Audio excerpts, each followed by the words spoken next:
ታኅሳስ 24 2018 አቅምና ስልጣን እያላችሁ መፍትሄ ላጣ የረከሰ ሕይወት በኑሮ ውድነት እባካችሁ ፈጣሪን ከፈራችሁ አቤት አቤት አቤት እላለሁ።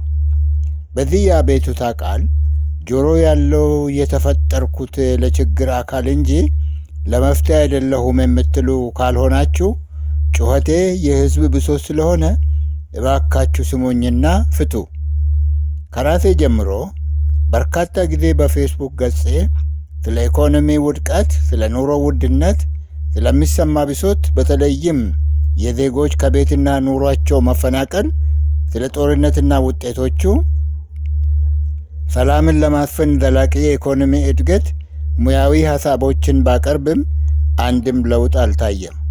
ዜጎች በተለያየ ቋንቋና አቀራረብ ማለትም በግጥም፣ በስድ ንባብ፣ በዘፈን፣ በድራማ፣ በቀልድና ጨዋታ በአገሪቱ ከጫፍ እስከ ጫፍ በርካታ ዜጎች ሕፃናት፣ አዋቂ፣ ሽማግሌ፣ ባለሙያ መፍትሄዎቻቸውን ቢያቀርቡም ለውጥ ሳይሆን የባሰ ነውጥ እየቀጠለ ነው። በተለያዩ ማህበራዊ ሚዲያዎች ከኢኮኖሚ ማህበራዊና ፖለቲካዊ ችግሮቻችን በመመስረት ሀሳብ ሲያቀርቡ ከነበሩት መካከል የሳቡኝና ይህን ድምፅ እስከማሰማ ምንም መፍትሄ ካላስገኙት መካከል አንደኛ የሲዳማው የሐዋሳ ዩኒቨርሲቲ ምሁር አገሪቱ ከድጡ ወደ ማጡ በማለት ያቀረበው ሀሳብ 50 ዓመት ወደ ኋላ አስጉዞናል።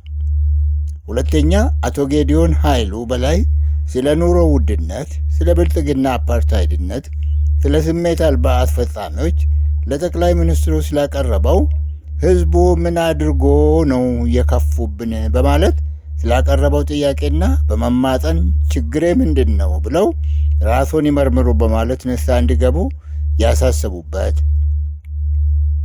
አራተኛ ሰለሞን ሹምዬ የተለያየ ያገባናል ባዮችን ሰብስቦ ስላቀረባቸው የወቅታዊ ችግሮቻችንና መፍትሄዎች። አምስተኛ ከባድ ችግር ገጥሞናል በማለት ብቻውን ሰላማዊ ሰልፍ በመውጣት ለጠቅላይ ሚኒስትር አብይ ብሎ የብሶት አቤቱታ ጥያቄዎችን ካቀረበ በኋላ በዚህ ከቀጠለ ሀገሩን ጥሎ ለመኮብለል ፈልጎ ግን ያልተሳካለት።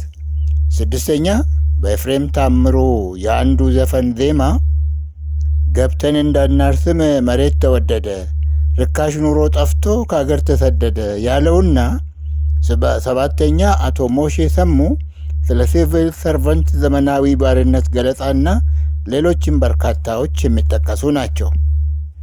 አቶ ለማ መገርሳ ስምንተኛ አቶ ለማ መገርሳ በፍቅር ቲዩብ 75 በ25 ዲሰምበር 2025 ዓለም ዛሬ በልቶ ስለማደር አጀንዳው አይደለም፣ እኛ ሀገር ግን ዛሬም ቢሆን በልቶ ማደር ትልቅ ጥያቄ ነው በማለት ሌሎችንም በማከል መልእክት አስተላልፏል። እዚህ ላይ እኔም የማክለው የጥንቱ ቀጥታ ሰውን የመብላቱ ካኒባሊዝም ቢቀርም በዘመኑ ካኒባል የሰውን ስጋ ጥሬ ወይም ቀቅሎ መብላቱ ባይኖርም እያወቁ አልቀው በቁም ገሎ የላቡን በመብላት የሚደልቡበት ስርዓት ከተባለው ባልተናነሰ በቀጥታም ይሁን በተዘዋዋሪ ሰውን እየፈጀ ይገኛል።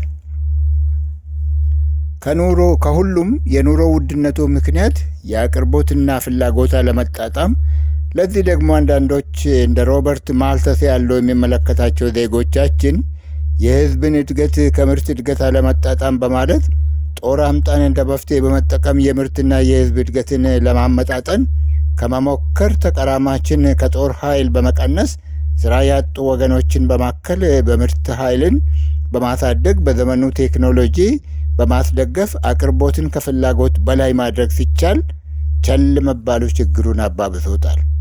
በሁለተኛ ደረጃ ምርትን ለማሳደግ ሰላም የወሳኝነት ሚና ያለው ሲሆን ዜጎች ወደ ፈለጉበት በመንቀሳቀስ የምርትን ስራ በሰላም ካላከናወኑ በስጋት ስለ ህልውና ብቻ እያሰቡ ይህም አለመተግበሩ ጉልሁ ችግራችን ነው። በመጨረሻም ለዘላለም ስለምኖር እኔ ከሞትኩ የማትሉ ካላችሁ ጦርነትን በአስቸኳይ አቁሙ።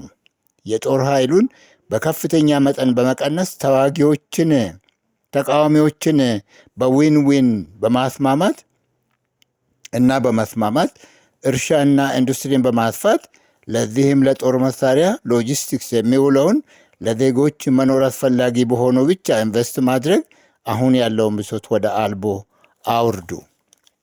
ዜጎች በተለያየ አነስተኛ ስራ ለዕለት ጉርስ የማትበቃ ስራ ፈጥረው ሲሰማሩ በግብር ስም አሳዳችሁ አሳር በማሳየት ተስፋ አስቆርጣችሁ በሕይወታቸው እንዳይወስኑ ባታደርጉ፣ ስራ ፍጠሩ ብላችሁ ስራ ቅበሩ አቁም።